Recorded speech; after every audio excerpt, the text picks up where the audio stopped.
think Max Verstappen's been the best driver. It kind of summed it up yesterday. But he's one who's not necessarily afraid of Verstappen.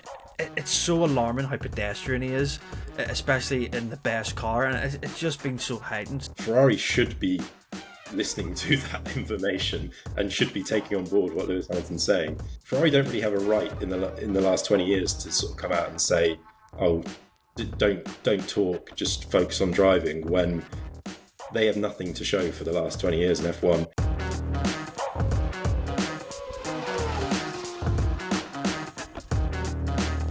Hello everybody and welcome back to the Crash Formula 1 podcast. I'm your host Ian Mangan and joining me is Lewis Larkham and Jordan Moreland. Well, a huge twist in the Drivers' Championship after Lando Norris and Oscar Piastri, both McLaren drivers, disqualified from the Las Vegas Grand Prix, and a dominant win from Max Verstappen puts him firmly back in the hunt for the F1 world title this year. He's just 24 points behind Lando Norris, and he's tied for second place with points with Oscar Piastri. So an absolutely chaotic weekend this week in Las Vegas.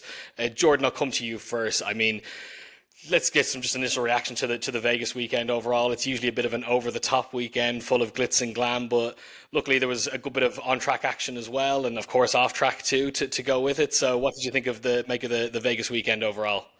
Yeah, like you say, the novelty is it kind of wore off now, and it was kind of 2 years ago it was really heightened because it was Vegas and it was Saturday night and all that. But do you know what? Like the qualifying was really exciting. I think the weather really helped it, and you had the drama of Lewis Hamilton obviously being at the back, misjudging things. Lando Norris, I thought, really did put the lap out of nowhere, and I thought it really would have buried his teammate, for example. And I thought Piastri just for the past few rounds, he hasn't responded in the way I thought he should. But yeah, Verstappen being on the front row really did make things tasty, and turn one proved it yesterday. I think you kind of got the story of the season there. I think McLaren, just whatever has happened over certain weekends, they look like they should be easily in front, and something happens in the Grand Prix where Verstappen and Red Bull really capitalise. And I think, as you say, the disqualifications, which we'll get into, has just made it all more interesting for the final 2 rounds of the year. Yeah, it's completely wide open now, which is, absolutely crazy. I think, Lewis, heading into this weekend, a lot of people have thought that maybe this was the weekend for Lando Norris to just firmly grab that grip on the championship title. Obviously, from a points perspective, he couldn't actually win the championship at Vegas. The earliest he could win the championship was in Qatar, but it felt like, if he ran away with it this weekend, he would, extend that championship lead. And I think before the disqualifications, of course, came in, it actually looked like he still, had a bit of a job on his hands, but he was closer and closer to that F1 title fight now. And then with these 2 disqualifications, it's just totally wide open now for Max to kind of come in there and try and snatch it right at the end. But Lewis, I think maybe we should just go back over, firstly, the reason for the disqualification of both the McLaren cars and where this puts us now heading into the final 2 rounds. Yeah, so most of the drama came post-race with the investigations into the McLarens, which was a real shock after Norris had seemingly sort of taken control in the title race, as you said. So this was all about the plank wear. They were both found to have excessive plank wear. So the skid blocks are set underneath the car to try and stop plank wear, and if they're worn out to less than 10 millimeters, you are disqualified. There is a 1 millimeter tolerance, so the final limit is actually 9 millimeters. And Norris's rearmost skid was found to be in breach by just 0.12 millimeters, with Piastri's at 0.26 millimeters. Sorry, so we're talking the finest of margins there. This is like the width of a human hair type level, but it's a blanket technical regulation. It's partly a safety measure, and there's no wiggle room. So no matter how small the breach, it's an automatic exclusion. We saw it with Lewis Hamilton's Ferrari back in China earlier this season. There just is no kind of, McLaren tried to defend it, but there is no defense. Once you break this rule, it's clear cut and it's disqualification. Obviously, yeah, massively important in terms of the title race. It's got huge ramifications there and massively disappointing for both Norris, Piastri and McLaren. Yeah, I mean, as you say, Lewis, one of those rules where it's just cut and dry. Once the decision is made, that's it. There's no real getting around it as well. And I think there was maybe some suspicions that there might have been some issues with the car towards that last lap when Norris was kind of told to lift towards the end, but we'll kind of get into that in a little bit more detail later. But Jordan, overall, I mean, you touched on it. Lando's performance heading into this weekend, I think overall it was quite a strong weekend for him, despite obviously the disqualification. And he has been on a really good run of form. We had an absolutely chaotic qualifying. The weather was just absolutely insane in Vegas. I don't think any of us expected that amount of rain. And I think everyone was quite happy to see that the FIA was happy to let the cars all go out there, pop the wets on and just try and get a good session in, which I think worked well, despite a couple of kind of people going off here and there. But I mean, Norris's pole lap, you couldn't fault it whatsoever. But ultimately, I think even in the race, he maybe faltered a little bit too, heading into turn one, as you touched on. Yeah, this is the problem I think I have with Lando Norris sometimes, where it's just, can you just do the whole weekend without anything going wrong? And I kind of showed up yesterday at turn one. Like, it's kind of the story of the season for me. I personally, no one's probably heard my opinions this year about F1 because I haven't been on a podcast, but I think Max Verstappen's been the best driver. It's just, it kind of summed it up yesterday, where I don't know what Norris is trying to do. Does he really need to pick a battle with Verstappen? Yeah, Verstappen's going to be aggressive, we know that, but it's just another one of these just moments in a flashpoint in the season where he doesn't need to. But who knows, he potentially might have just finished P2 anyway because of the issues they were having. And Lewis, I want to bring you in on this as well. People saying the lack of maybe practice time, and McLaren tried to defend, saying that they just didn't have... Yeah, they could have sorted the issue essentially with the skid block, but that's not the point here. I think that Verstappen and Red Bull actually forced them into, they were a lot closer than they actually probably thought in the Grand Prix. Yeah, I mean, we've seen performance from Red Bull and Max in particular, obviously, in Vegas before. He's now the first repeat winner in Vegas, so not too much of a surprise there. And we actually kind of came into the weekend sort of expecting McLaren to struggle more than they actually did. I think both drivers were sort of playing down the chances coming into the weekend. They had a pretty tough showing there last year. So arguably the performance from the McLaren was actually stronger than we anticipated. And as you said, like Norris's pole lap was phenomenal. And he really sort of laid down a marker there. He did misjudge turn one, but I actually didn't mind seeing that. No, it's fine. It's good to see, actually. You want to see a bit of that. It was exciting. And he could have played it safe. He could have played it, he had a 24-point lead going into the race. Could have just thought, he knows we all know what Max was going to do, and absolutely would have done, but given where he is in the championship, he's needing to win every race pretty much to win the title at this stage. So we know, we've seen it in the past, he's going to make that move into turn one. And I quite like the fact that Norris just went aggressive and went hard and risked it. I mean, obviously, had they come together, crashed out, it would be a different story, and we'd now be criticising Norris for taking too many risks. But I didn't mind to see that. But he did get it slightly wrong. He braked too deep. He was on the less grippy part of the track because he covered the inside line. It was a misjudgment, and he lost 2 positions as a result of it. Obviously, come the end of the race, he kind of recovered from that and got back into P2, and ultimately did enough to seemingly consolidate. If he had sort of one hand on the trophy beforehand, he certainly did after this race. Where before the disqualification, he was looking at a 30-point advantage, which with 2 races in the sprint is a pretty comfortable buffer. Yeah. That covers even a DNF in one race. You've still got a potential championship lead. But it's certainly game on now. And I do agree with you, Jordan, that I think on the whole this season, Verstappen has been the best driver. When you look at the way that the season's gone for both McLaren drivers, obviously, Norris took the lead early on, and then we saw some mistakes. Saudi Arabia comes to mind in qualifying, where he did it and started 8th or whatever it was, and Piastri then won that race and took the championship lead. And for 15 races, Piastri was faultless. And at that point, I would have probably argued Piastri was the driver of the season. But obviously, the last 6 or 7 races, it's kind of flipped the other way. The 2 McLarens have done a complete 180 in terms of their form, and now Norris is apart from yesterday, can't really put a foot wrong. And Piastri can't get it right. And the one driver who has been consistent all season long, I think the only real blemish on Verstappen's season was in Spain, when he kind of lost his head and that red mist descended when he crashed into George Russell, which let's see now how those points he lost in that race could be. He might regret that come the end of the season, but otherwise he's been absolutely phenomenal. And most of the time on these podcasts, we've come on and said, how's he done that? Like we're running out of words to describe his performances. How he's pulled a magic lap out of the bag in qualifying to sneak pole when McLaren were absolute favourites for the weekend, or won a race. As Jordan said, he's sometimes starts behind the McLarens, but manages to get ahead at the start and then just controls the race. And again, it was such a confident, comfortable and dominant victory yesterday for Verstappen that really will sort of raise eyebrows at McLaren, just how easy it was for him. Again, it's been a bit of the story of the season that once you get at the front and can control the pace in clean air, it does have a huge impact, and running in that dirty air and running in traffic can really mess your race with tyres and strategy. And it really is a huge advantage, obviously, to be at the front of the grid, but even more so at the moment. And we've seen that whoever can get into the lead can really just control and dictate the pace. It was the same with Norris winning by a huge margin in Mexico a few races ago. We've seen the same here.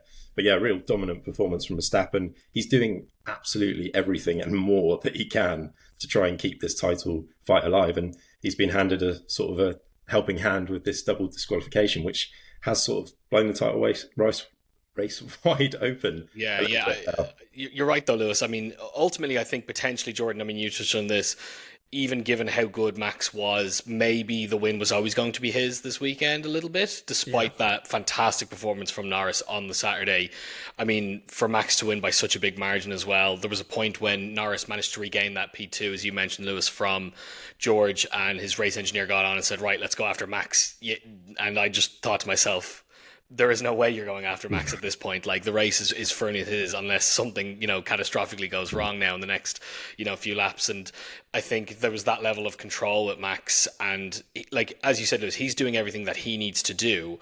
But that disqualification now has just blown it open even more. And it is unfortunate maybe for Max that he lost his head in Spain, and potentially that could be a bit of a tipping point. But Jordan, you touched on, Norris's performance over the course of the year, but I mean, we need to talk about Piastri as well. I mean, even heading into this weekend, disqualification set aside, this slump has been really, really interesting. And, it really has just been since the summer break, since he's come back, it's just been a complete 180 between those two drivers. And Lewis, you said, he was arguably kind of the more consistent driver throughout the season, and he has been, but it was another slump this weekend. So even without this disqualification, it wasn't a brilliant weekend for him overall. And now he's looking like he could potentially lose P2 by the end of the next race as well. I mean, he's only holding on to P2 right now, just on countback at the moment. So, I mean, where does Oscar go from here, really?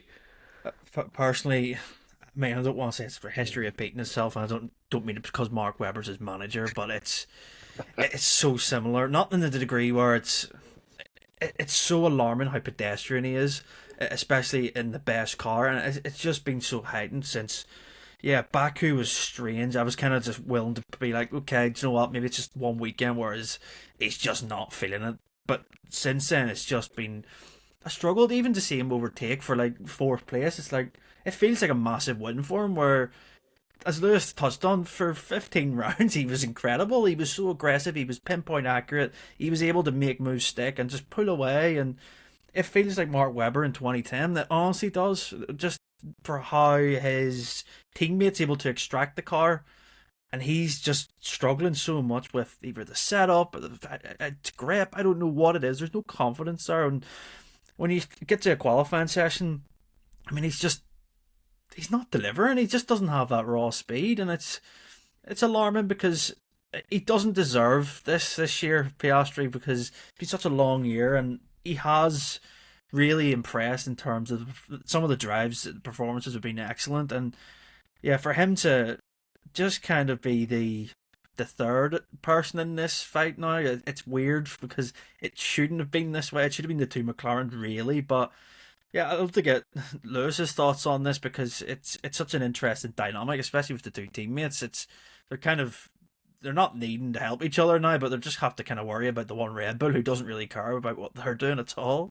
Yeah, it's really been strange to see this drop off from Piastri. It's kind of came out of nowhere. Obviously, Azerbaijan was horrendous weekend, but you could kind of put that one aside and just think, okay, he's made some mistakes here. There's clear errors in qualifying in the race, but since then he's not really made mistakes as such. It's been more just the pace hasn't been there fundamentally, and he's been behind Norris on pure pace and some way behind at times, which is alarming and a cause for concern. And he's not really had an answer for that or been able to explain that problem that he's changed his driving style at times, and nothing he's really tried has worked. And I think that's the biggest sort of head scratcher for him.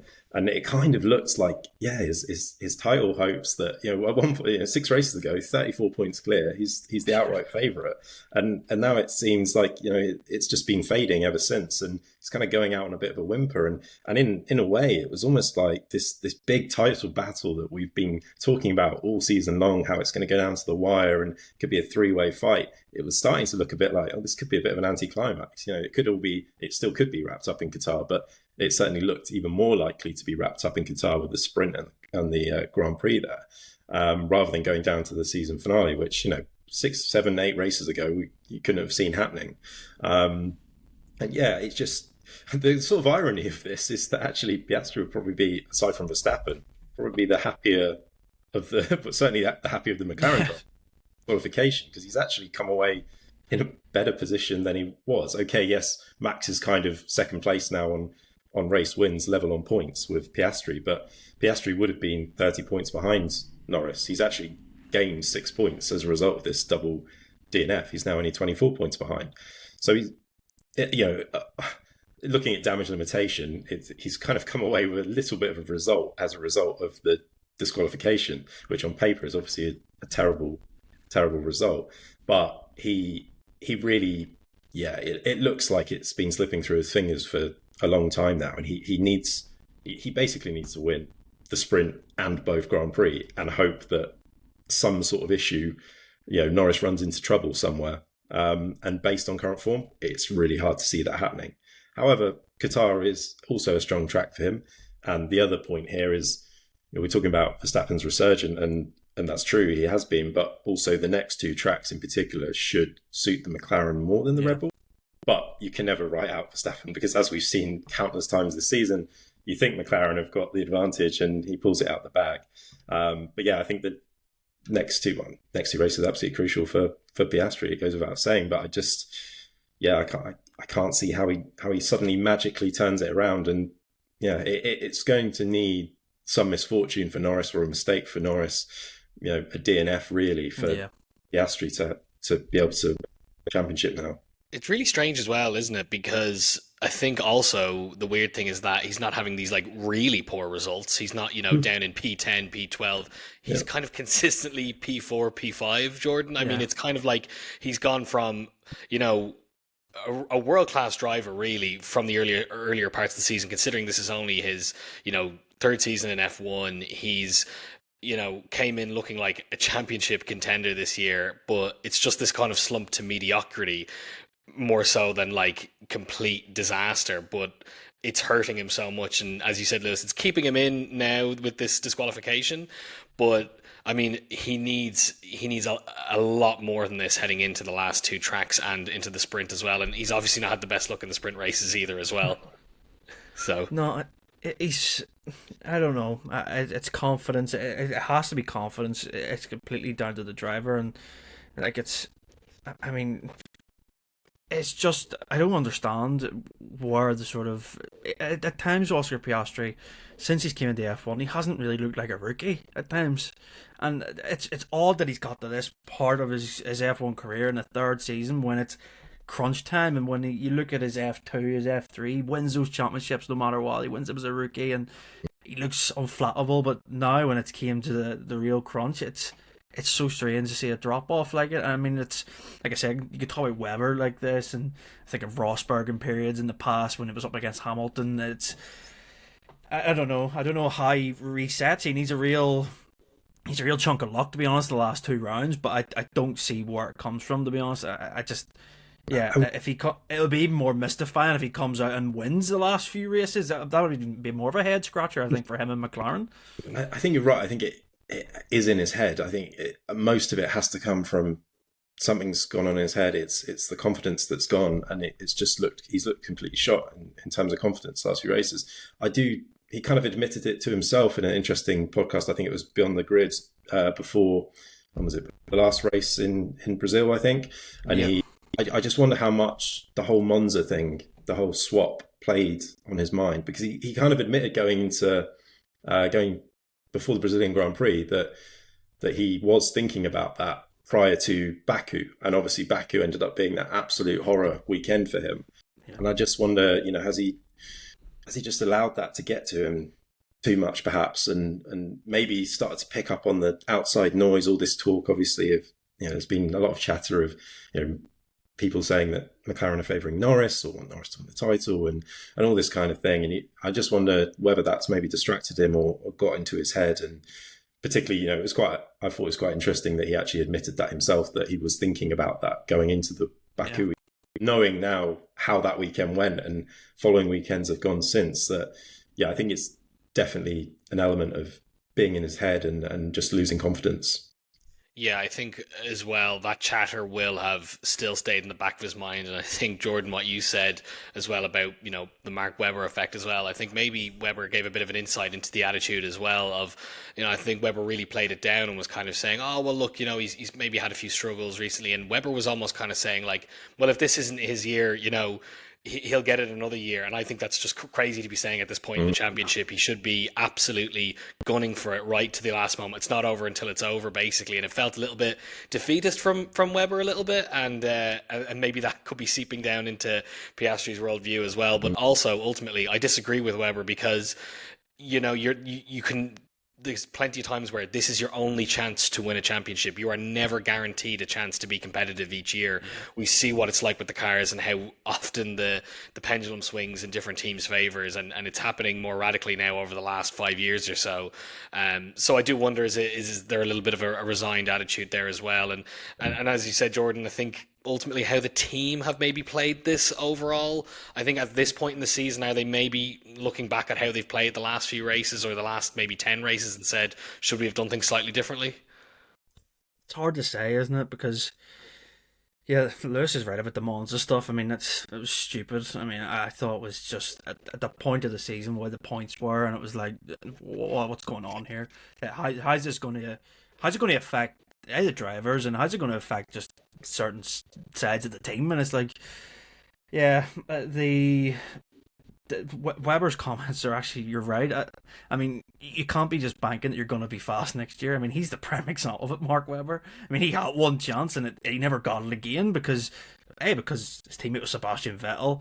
B, the team just rallied around Vettel after that 2010 season, and it was his team, and obviously it all got the melting point in 2013 at Malaysia. But it was the prime example where how a decision or decisions over a short period of time within a team and a driver can just set the relationship off. But I'm not saying it's going to get like that for Piastri, because they have been very equal at this point of the year. And it has to be said that maybe Norris is peaking at the right time compared to Piastri, because Piastri did, I mean, if you're going to go back and look at historical terms, the calendar is so long. And Piastri, in a normal F1 season prior to whenever, 2018, he wins the title probably this year. I'm not saying that's an excuse, but it feels like 3 seasons in one, to be honest, the way it's split. You have momentum carrying, and maybe Norris has just got that now. And I think that, I don't see how McLaren can kind of focus on Piastri now, personally. If I'm team boss at McLaren, yes, they're going to try and play the neutral card, and they'll be like, Oscar still has a chance, but I mean, you've got a guy who's 24 points in the lead, and the added factor in being Verstappen, you can't let him in the door, and you can't really lose this chance, because McLaren need this world title. Just at this point, who it is for them, they shouldn't really care. Just gotta go. They gotta go for Norris. They just have to back him now, really. Yeah, the risk is very high at the moment, isn't it? And I mean, they ultimately need to maybe just back Norris because he has that points advantage heading into the two, and the risk is so high with how good Verstappen has been. But moving on, we'll talk briefly, just quickly, about Mercedes actually this weekend, Lewis. I mean, again, they're having these funny weekends where they're kind of quietly confident and they come away with a pretty good result. And I think ultimately George Russell did a great job. He's been very consistent this year. But I think the standout for me was Kimi Antonelli eventually inheriting that podium as well. Obviously, he had a poor qualifying, which honestly I wouldn't have laid a huge amount of blame on from because of how chaotic that Q1 was. A lot of drivers going off as well. He jumped the start as well, which I think a lot of people kind of missed too, and was hit with a penalty for that too. But really, really good recovery from him. Obviously, then inherited the podium after the two McLaren disqualifications. But I mean, that's Mercedes, I think, firmly in P2. Do you think anyone's going to be a threat to them in the constructors at this point, Lewis? No, I think that was, I think they've really sort of consolidated their grip now on P2. And it was, as you said, on the whole, a very good weekend for Mercedes. They weren't as competitive. I think going into the weekend, they were sort of seen as one of the pre-race favourites, obviously, after dominating last year with a 1-2. And the sort of conditions, the cooler temperatures, everything sort of playing to the strengths of their car. We didn't quite see that, but Russell was very competitive in the race and sort of shadowing Max at times early on. But he was also battling with some steering issues, which affected him both in qualifying and the Grand Prix itself. So I think that probably explains some of the margin that Verstappen was able to pull out, and then obviously Russell eventually ending up behind Norris. But qualifying as well, perhaps P4 on the grid was a good result anyway, but perhaps he could have been a little bit higher without that. But nevertheless, a really strong performance from George Russell again. And we were talking about it earlier in terms of drivers of the season. I think George Russell has to be in that conversation. Yeah, He's been so consistent this season, and just again, like Max, maximising his performance pretty much every weekend. I can't think off the top of my head of a bad weekend that George Russell's had where, Mercedes might not have been very competitive and they might have been sort of 5th and 6th or 7th and 8th, and it was a bit of they were kind of in no man's land, but Russell's not had a bad weekend. Correct me if I'm wrong, but I can't think of one now. And Kimi Antonelli, again, really disappointing qualifying, obviously. As you said, he wasn't the only driver to get caught out. He's 7-time world champion, Lewis Hamilton at the back of the grid, and misjudging things. So, he wasn't the only one, but he recovered from it really well. And also recovering from, this was with a 5-second time penalty as well for the jump start or false start, which was arguably a bit harsh as well. It was kind of hard to see what he did wrong there, but he was kind of just creeping, wasn't he? Just ever so slightly. I mean, it looked like centimeters, really. Do you know what I mean? Again, all of these things are triggered on sensors and all that stuff. So obviously the penalty was a penalty according to that, but he did really well to recover from that. Great tyre management throughout that stint. He ran that hard tyre for so long, and really strong pace as well. Particularly in the end, it was quite impressive how strong his pace was. Took 5th on the road, which obviously became another F1 podium, back-to-back F1 podiums for Kimi Antonelli. Probably a good job that he didn't go on it, because he wouldn't have been able to drink the champagne. A really good weekend for both drivers and for Mercedes on the whole. And as I said, they've really just strengthened their grip on P2, despite Verstappen's win. And this is largely because they've got two drivers banking solid points, and Red Bull only really have one car in that fight. Yuki Tsunoda's outside of the points again. Not necessarily his fault. Red Bull kind of held their hands up and admitted to making some big mistakes in qualifying, getting his tyre pressures wrong, which perhaps explains why he was so far down on the grid, because he had looked actually quite strong. His pace was good in practice. He was up there, and it all kind of went wrong in qualifying, and then he wasn't able to score points. But when you've only got, Verstappen's banking maximum points, but if Mercedes, they're so far clear of Red Bull, who are third at the moment, that all they need to do is just kind of keep banking those double points finishes, and they should secure that. And Ferrari obviously had an absolutely torrid weekend, so that's kind of them out of the pitch for P2. Yeah, before we go slating into Ferrari, Jordan, I'd be interested to get your take kind of just on, I think, actually looking to next year with Mercedes, because obviously I think this year it's been a little bit disappointing, because I think over the course of this regulation cycle, there's been some really exciting moments with that team and how they've managed to recover things a little bit. But obviously the big talking point was that, George Russell and Kimi Antonelli being signed on for 26. And there's a lot of chatter about, how competitive their package will be next year. But as Lewis touched on, it's been really consistent for the two of them. They didn't have that kind of in the earlier patches of the season, but right now they're both banking really good results. I mean, heading into a 2026 title fight with those two drivers, do you think that, they should be comfortable heading in with both one George, but then also Kimi now at this point as well? Yeah, it's really interesting with Mercedes because since 22, it's been such a roller coaster, and like they got it so wrong in 22, and then 23 was a little bit better than 24. It was in patches. It was like, wow, this is actually quite, there's potential here, but they've never actually been the Mercedes of old. Of what I mean by that, they just across the whole year they've had a solid package, but this year actually has been quite surprising. As Lewis says, I think George Russell's been absolutely incredible this year. I think along with Verstappen, he just maximizes everything out of that car every weekend, and yeah, he's been in the F1 the same amount of time as Norris now, and I think you're seeing those two with their experiences. They're really grown, but I actually would say that Russell's probably a better driver. He's more rounded, and I could actually trust him way more, and that feeds into next year. I'm going to make a prediction that if the things that people are saying about Mercedes next year, I think that Russell could win this title. And I think he could potentially, he would be the guy to look at because his consistency is just ridiculous. I mean, his just, it gives me so much confidence, and I can't.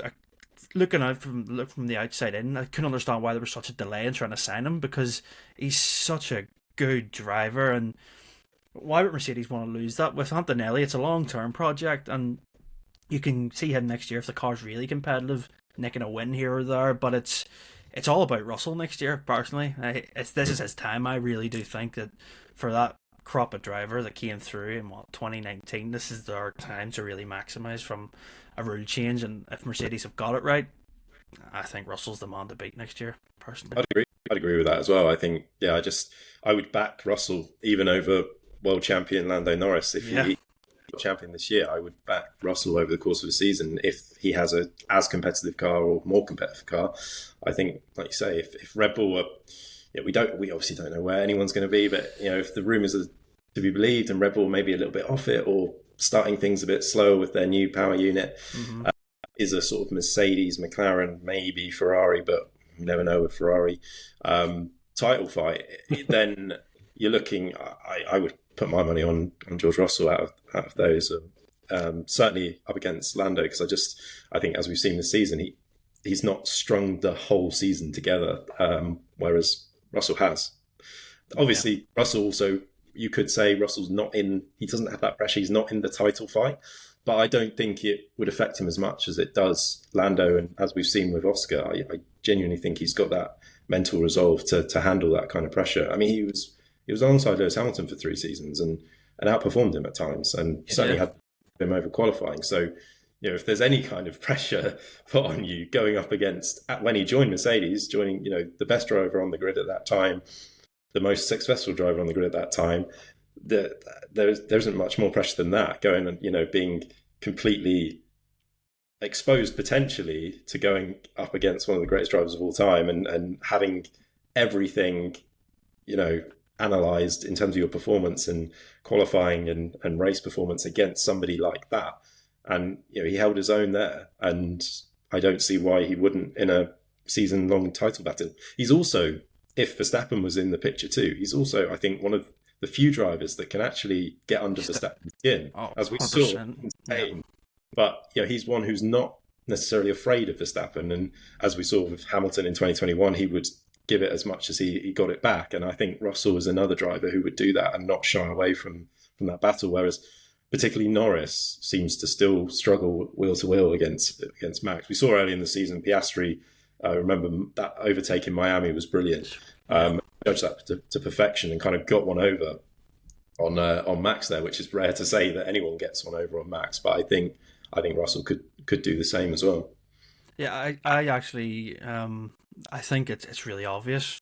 I don't know if people are new to F1, but when you're George Russell and you give him the chance the best car, which he'd done in 2020, replacing Lewis Hamilton for that one race, I mean, he should have won that race. I mean, he was just really unlucky. Yeah. I think that tells you everything you need to know about the guy. If you give him the best car, I mean, I think he's going to go in. If that car is what it's said to be, he's got to be the favourite, surely. Because, like you say, how can you put the trust in Ford and Red Bull? You can put your trust in Max. That's a given. It's easy to do that. But if it's the two McLarens who are just up and down, up, you don't know what you're going to get. This is Mercedes here next year. I think Russell's the guy. And just on that performance from Russell when he stepped in to replace Hamilton, he was too big for the cockpit. He was massive, wasn't he? Right. And he was completely uncomfortable. He had shoes that were too small. Like he was, everything went against him in that sense. Obviously, he was in the quickest car, but yeah, to pull out that performance on your first try in the Mercedes was spectacular, and he should have won that weekend. Yeah, I think ultimately Mercedes will be happy to see the back of this regulation set because it's just been perplexing them. They've been scratching their heads. They've been up and down. 2022 was terrible, but then they've had these huge fluctuations in form, sort of weekend to weekend, where they've one race they've been incredible, nobody can touch them, and then they're missing for the next 5, and they've just not been able to get their heads around this set of regulations, this ground effect era. So I think they can't wait for next season to start, really. Yeah, as you guys said, I think the fact that George pretty much goes in every weekend treating it like it is a title fight, I think is what is kind of given him that cut above the rest. And he is one of those few drivers that can get under Max's skin. And ultimately, it is a bit of a question mark as to next year. Who knows? Maybe we'll see Nico Hülkenberg world champion with Audi next year. Who knows? So, but I think getting on to the next kind of biggest talking point of the weekend, I mean, Ferrari, guys, an absolute joke, really. I mean, just every single piece of commentary about that team this weekend has been disastrous. Jordan, I want to touch on really quickly before we actually get into some of the performances this weekend.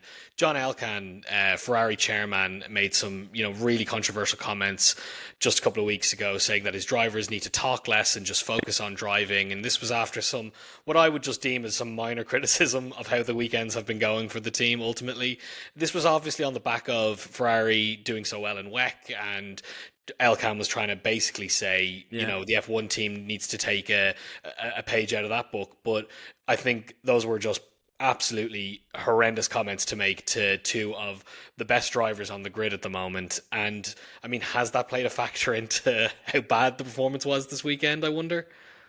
I mean, it's so ironic, isn't it, that the leader says that he did do less talking when he's out there talking to the media, and obviously it's so highly political of Ferrari and the structure and the culture and the Italian DNA of everything and how it's seen as a company. But yeah, the WEC comments are just, they're not comparable. I mean, they're the best car there, and they're a really good team. It's like, what are you trying to say? The F1 car is the best? It's not the best. I mean, Lewis Hamilton's comments this weekend pretty much summed it up. He was saying it was the worst season of his career, and I'm like, well, there's a few bad years with the end of McLaren maybe, and then the Mercedes. The last 2 years weren't great, but yeah, it's perplexing. I don't know what it is, if it's a cultural rooted thing within that team that needs a massive overhaul. I mean, we're going on 18, 19 years since I last won a Drivers' World Championship. Depending if you speak to Felipe Massa, he probably thinks it's 16 or 17 years. Yeah, but it's a problem with Ferrari. I mean, they were absolutely, the car was, I mean, look at the results. It's like Hamilton, actually, when you look at the end of it, where was he, P8 in the end? It's like, it's a good salvage, and I think that Leclerc being in P4, obviously getting help with the DNS, but they're doing the best they can, and qualifying was just a misjudgment on Hamilton's part. I mean, it's just one of those things, but yeah, I'm interested to ask you, Lewis, obviously being in the paddock and stuff, how is the perception of the Ferrari scene? Because it's obviously they're so heavily invested with the Italian people, and it's really different to every other F1 team, but something needs to change. I do think that this mentality, and Lewis Hamilton is trying to come in and maybe trying to ingrain himself into the culture, but is it really the right thing for him to do when he's been in such a successful environment like Mercedes and McLaren in the past? Yeah, I think you're right. The whole culture at Ferrari is different. They just, everything about Ferrari is different compared to every other team in the paddock, and that stems the whole way through. But I think sort of generally on their issues, that it's just this is a deep rooted problem. Like nearly 20 years without winning a world championship, it shows that they've had multiple world champions on several occasions. We've had Fernando Alonso. Right with him, he came very close to winning titles. He was very unlucky not to do so. Sebastian Vettel comes in, multiple world champion again. Still, Ferrari can't get it right.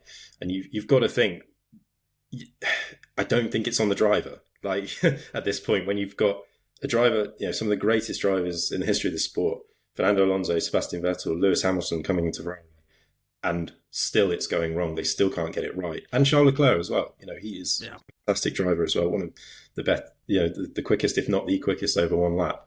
And something is still not working out at Ferrari, whether it's that they're stuck in their own ways and they just won't open up to new ways of doing things. And this is kind of, as you sort of touched on, John, this is an interesting point with Lewis Hamilton coming in, and that we've heard a lot of sort of murmurings and stuff. He came out earlier this season and said that he prepared a lot of documents for like suggestions on how to improve Ferrari, how to become a multiple and sustained world championship winning team, which he knows exactly how to do, having been part of the machine at Mercedes that won 8 consecutive world titles, and he won 6 of his 7 world titles during that period at Mercedes.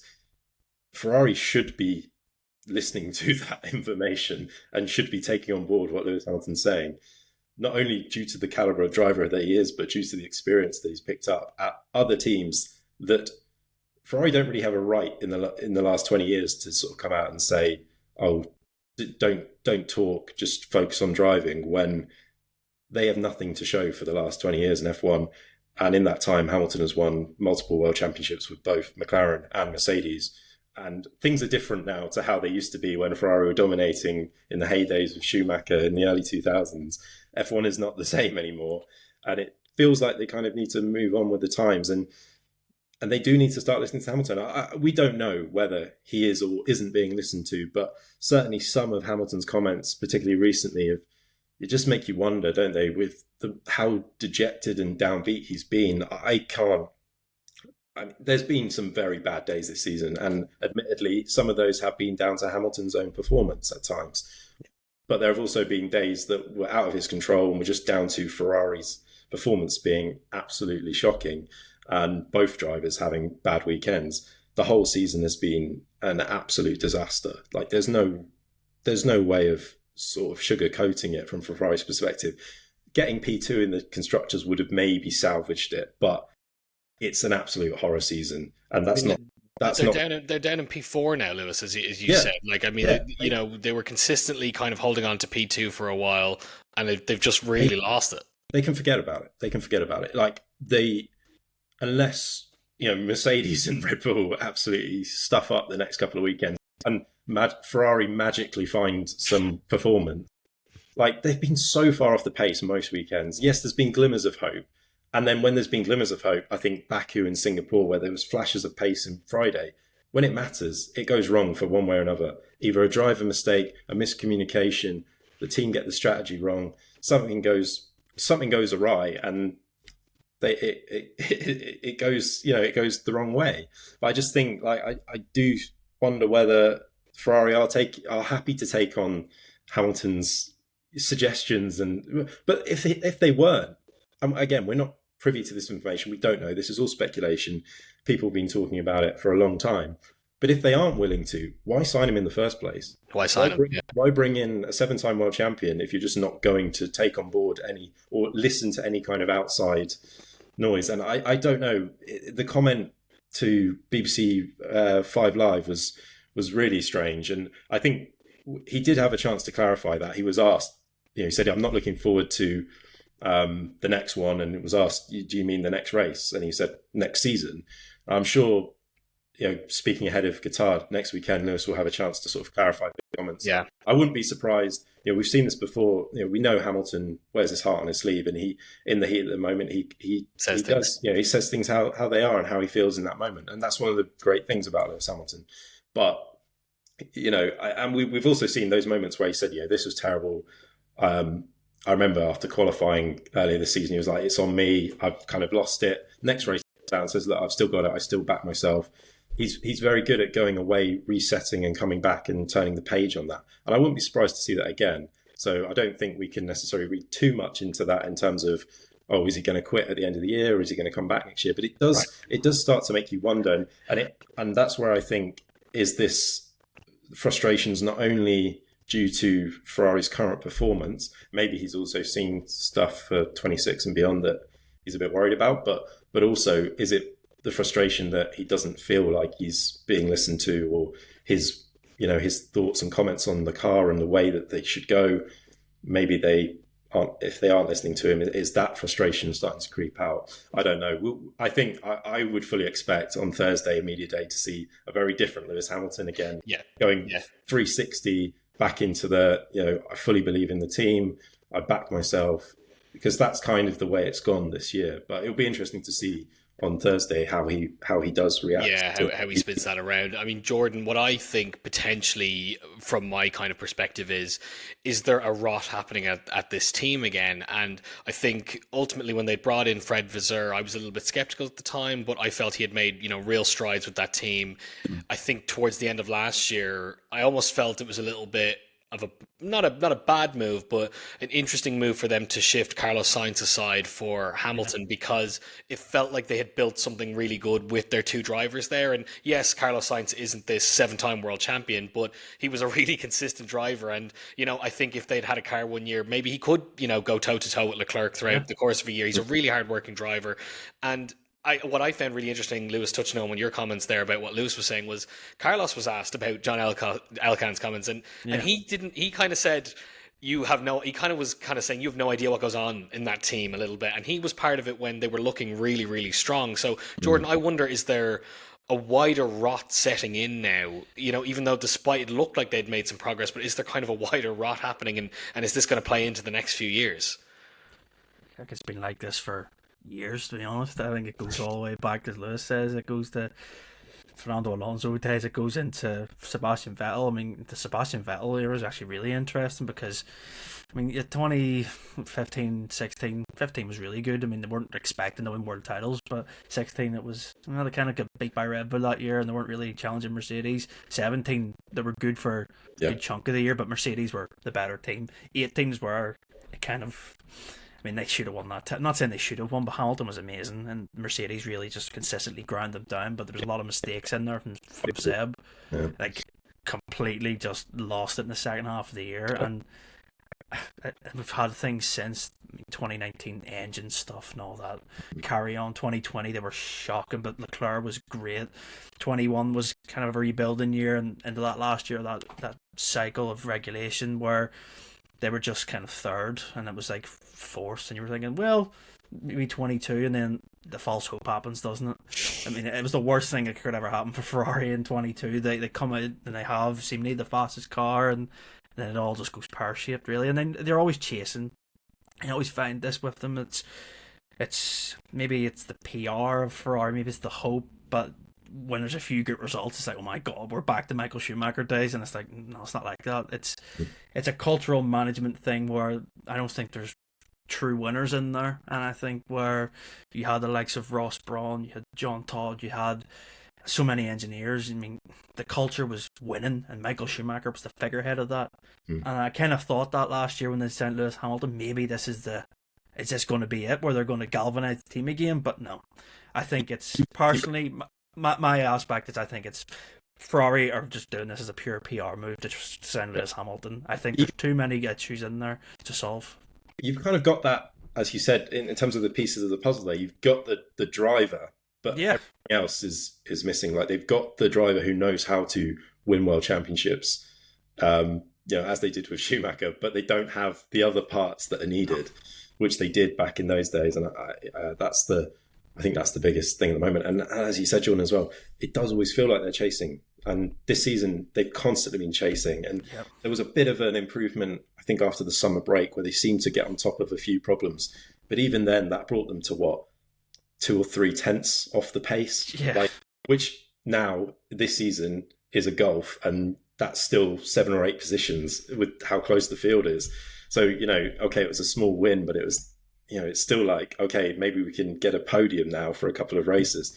This is Ferrari, and I said this before on previous podcasts, like, that's why the season's been an absolute disaster. There's no, Leclerc's been brilliant, getting, was it 7 podiums, I think now? Yeah. But 7 podiums in a season for Ferrari is absolutely diabolical. Like, they are in F1 to be winning and, sort of setting the benchmark. And this season they've just been, chasing and scratching their heads, and it's been it's the winless seasons issue as well. I think ultimately, the fact that they managed to get a win in 23 was actually probably a bit of a miracle, because that was the one year you would excuse them not to get a win. But for them to not even be in winning contention at any point this year is just, not good enough, essentially. And, it's adding to another winless season for them, which, Ferrari shouldn't be having, for all their resource and all their ability and their driving. I think also, as well as potentially what's going on at Ferrari, is they've always had this no one's bigger than Ferrari mentality in the years past. I mean, they all coalesced around Schumacher back in the days, which I think is what they needed, and maybe they've slipped back into that attitude of no one is bigger than Ferrari. But I mean, it's just going to be very interesting to see what the drivers come out and say, as you say, Lewis, next Thursday, and then how the next 2 weekends go. But we quickly better jump on to some other breaking news that came out this weekend. Lewis, obviously Aston Martin, they've kind of had a bit of a disappointing year this year, I think. But news came out that, Andy Cowell, team principal's replacement is imminent, essentially. And the big name that has been linked to the team is now Christian Horner. I think no one really saw this one kind of coming out, and potentially a rejoining of the Horner and Newey partnership again. What can you tell us about kind of what's been reported on this weekend, Lewis, on top of a already chaotic Vegas weekend, another big news story that came out? Yeah, so this was first reported by BBC Sport that Andy Cowell was on the verge of being sacked, and this is reportedly due to disagreements with managing technical director Adrian Newey, who is who is in charge. That seems to be what the issue here. There's a bit of a power battle at play at top, because Cowell is the former Mercedes engine guru, not really used to being in this kind of team principal position. He wasn't ever really meant to be.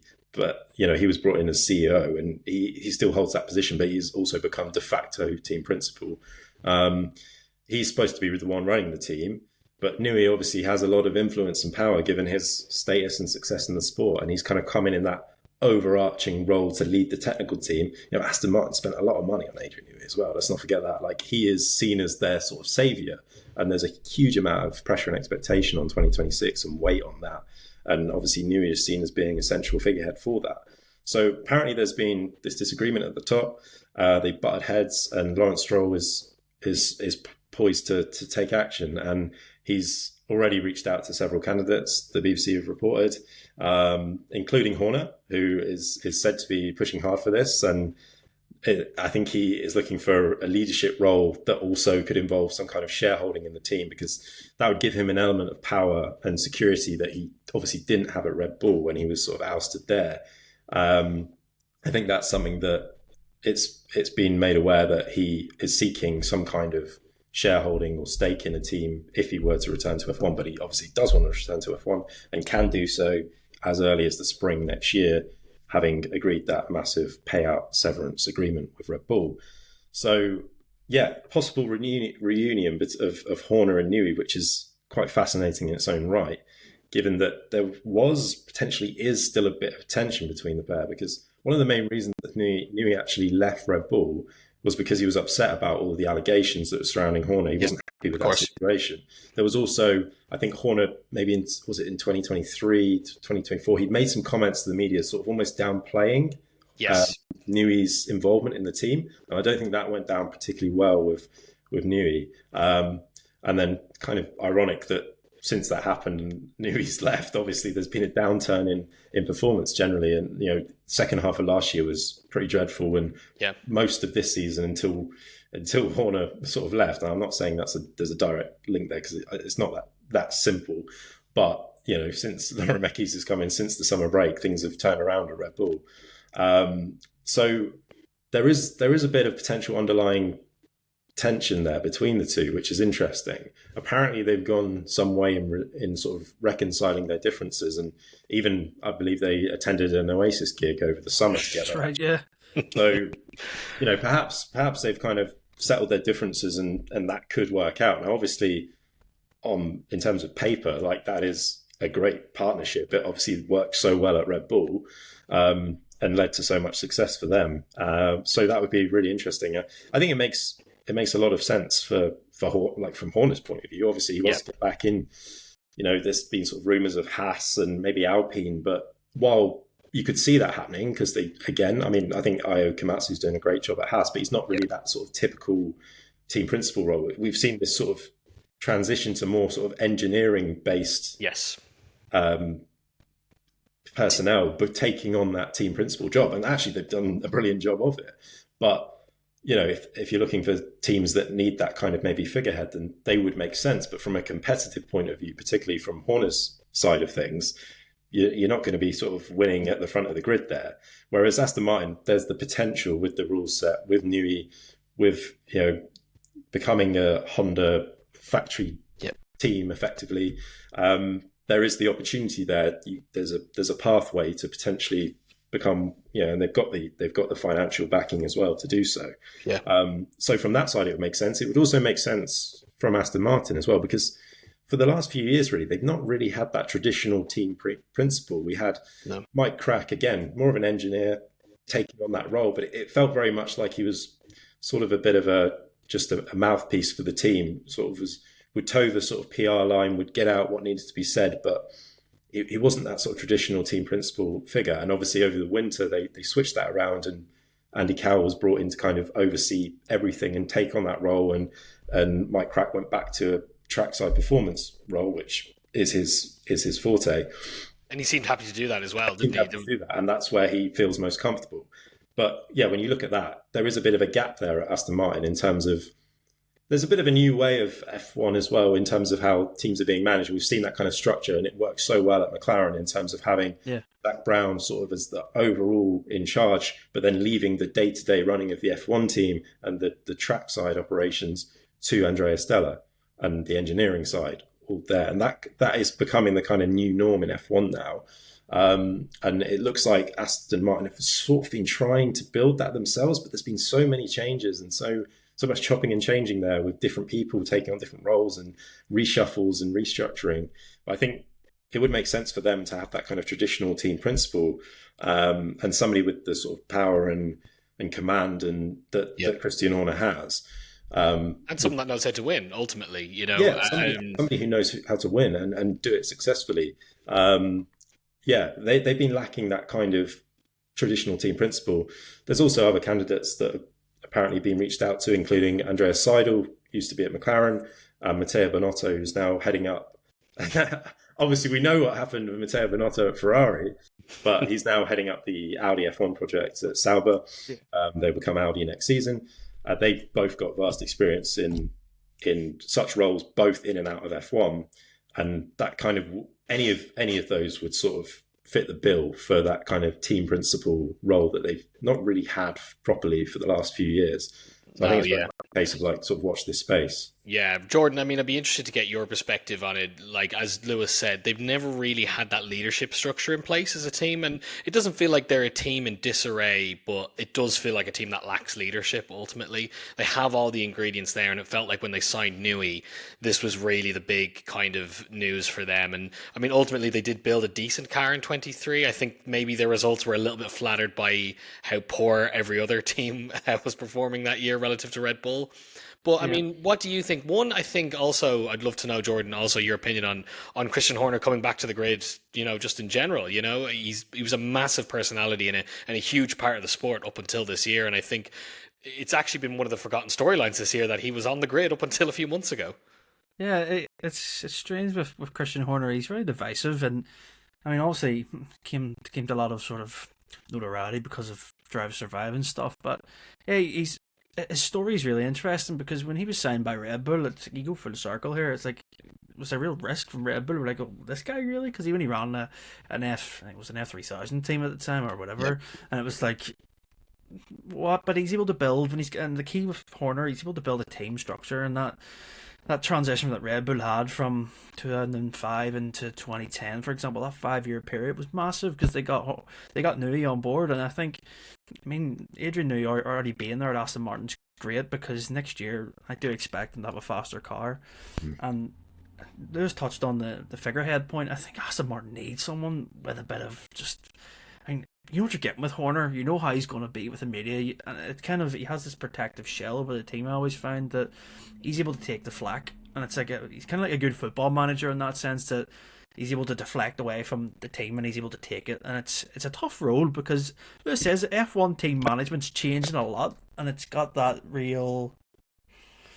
I don't know. You have to be a part of a team player, but Horner's kind of old school, and I think you need that. A project like Aston Martin, where my second point is they've got Fernando Alonso. Yes, what age is he now? 44 or whatever. Yeah, so it's like he's the driver, but the problem with Aston Martin for me, I don't know, we've probably talked about it. Yeah, it doesn't help that Lawrence Stroll has his son in the car, and I mean, if you want to get serious, you need to have two good drivers.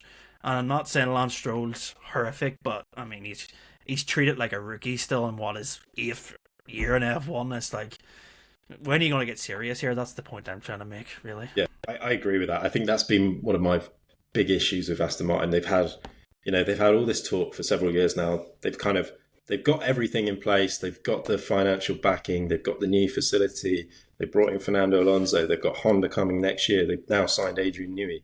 They've got all the building blocks in place. Yeah. They really have nowhere to hide next year. Like, they've given it the big talk for several years, and they've been pretty disappointing the last few years. They can kind of get away with that at the moment. 2023, they came out of the blocks on fire, and, Fernando Alonso was getting, 7 podiums in the first half of the season, something like that. Then their development was the key problem, and that had hurt them for the last couple of years. Now, obviously, they hopefully fixed that now by bringing in Adrian Newey and sort of restructuring the technical side of the team. Dan Fallow's left, and there's been some big changes there. Enrico Cardile coming in from Ferrari. So they've got all the building blocks in place. They've got the facilities. They've got the finances. They've got everything there. They've got at least one driver who can win a world title. They don't have any excuses like next year onwards. They now need to start, not necessarily win the championship right off the bat, but there needs to be serious improvement next season onwards, and they need to be on that upward trajectory. They could finish, 8th or 9th even potentially in the constructors this year. Like, there's only, I think, about 20 points in it or so. Yeah. It's quite tight between that. Even finishing 7th is pretty poor. When they've kind of been a team that have been sort of around 5th, haven't they, in recent years, and sort of it's just been kind of stagnated, around that area, dropping down. But yeah, I just think they kind of have nowhere to hide next year. They need to make big gains. They need to be, success would be kind of getting on the podium more regularly and moving up in the championship. That's what they want, and then fighting for wins, fighting for world championships in the years to come. But they're not going to have any excuses to fall back on now. They've got all those things in place.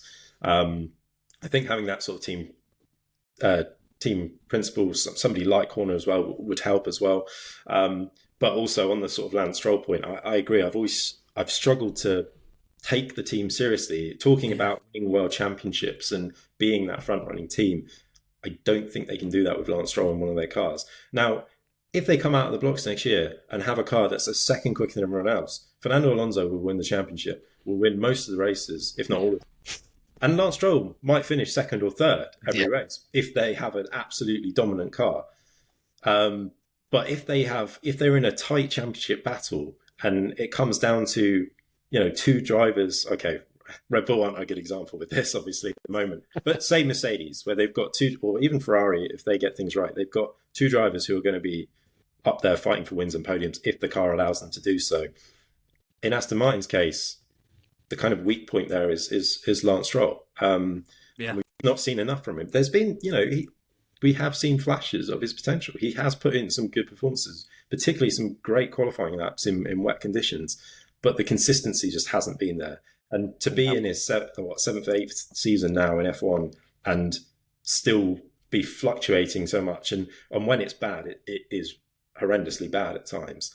I just think that if they are really serious about becoming world champions and a championship winning team that can go on and win multiple world titles, they need 2, very, very good drivers. They don't necessarily need the 2 sort of alpha drivers that McLaren have, but you need Fernando Alonso and somebody who's going to back him up. And I'm not confident that Stroll will be able to do that. The other side of this is that, Alonso's 44 now, going to be 45 next year. He's already sort of said, we'll see how next year goes. Yeah. That runs out at the end of 26. Who do they need that Fernando Alonso-esque driver in one of their cars if they are going to persist with Lance Stroll, which it seems for forevermore they will until Lawrence Stroll has a change of heart, which is hard to see, or I think more pertinently, Lance Stroll decides he's had enough and wants to do something else. Until that happens, I can't see him not driving one of those cars. But they need to make sure that they have a clear number one driver in that sense, or somebody that can win, with World Championship winning pedigree that Fernando Alonso does have.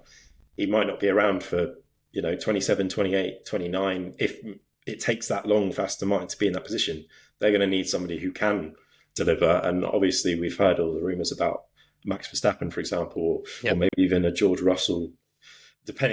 Next year's driver market is going to be fascinating. I think that's going to be where it all hinges on Red Bull's performance and Max Verstappen, really, doesn't it? Because if it goes badly for them and Max leaves, it's about where he goes. If he goes to Mercedes, does George Russell lose his seat? Does he potentially then open up an opportunity to go to Aston Martin? Does Max go to Aston Martin to replace Fernando Alonso? Or does somebody like Oscar Piastri sign for Aston Martin?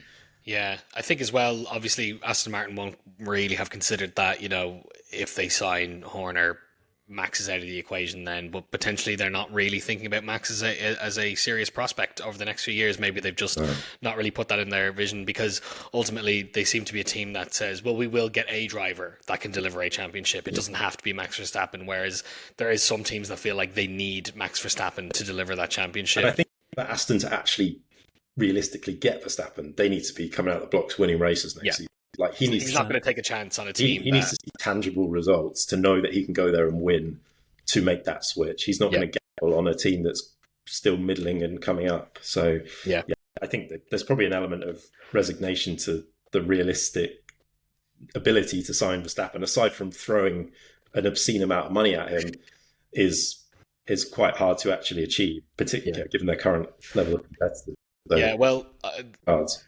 Well, I'm sure we could expect some news coming out of that very soon, Lewis, over the next couple of weeks. Anyway, well, that's us. That's it for us this weekend, guys.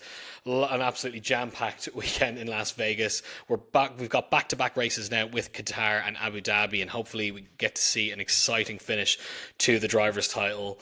Could be a three-way fight. It could be a two-way fight at this point as well, but it's all to play for. And we've got obviously sprint weekend next weekend in Qatar as well. So let's see where the battle hinges from there. But until then, thank you very much for listening, guys. Make sure you head over to crash.net to get all the latest F1 news and analysis, and subscribe to the YouTube channel and listen to us wherever you get your podcast. Until then, thanks for listening, guys.